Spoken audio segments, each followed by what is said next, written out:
Ľudia, máme tu nejaké tutti frutti heart, srdce.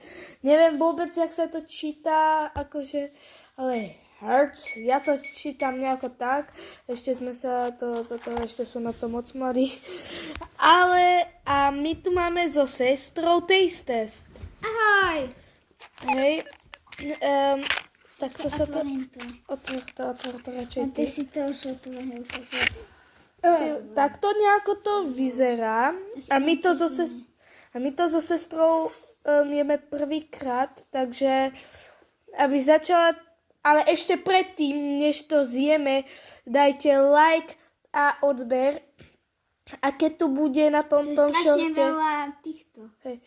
a keď bude na tomto videu 3 lajky, no tak zajtra vydám ten špeciál. Hej. Song. Hej. Počkajte. Ja už mám aj naplánované a je to docela vtipné, no. Nie je to vtipné, ale je to skôr debilné. Dobre. Ale to radšej preskočme a ideme na to. Je to úplne také isté ako to normálne tu tie foty. Ale moje bolo nejaké dobré. Ja neviem, toto mi docela chutilo. A ešte si dám to červené a toto žlté ešte nám ostáva. To žlté neviem. Ja som nemala. Je to červené je dobré. Je to žlté nechutí. Ukáž žlté. Nepríde, že toto je taký pomaranč alebo mandarinka.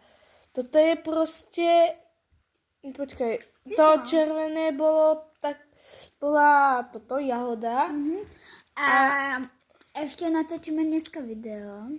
Mali by sme. Ja si to skúsim dať na lízatko. To je také citrónovo-sírové, nejako tak. Je to veľmi... Možno ananás. Je to veľmi podivná chuť. Ľudia, ak ste niekedy takúto mali prichuť alebo takéto srdca, no tak rozhodne nám napíšte do komentárov. Ona sa oklamala, ja som sa tešila na tieto biele, či čo to je. A tam prišlo takéto. Ľudia, ale my sa uvidíme na budúce. Na budúce, na videu. Ahoj! Tak, čau!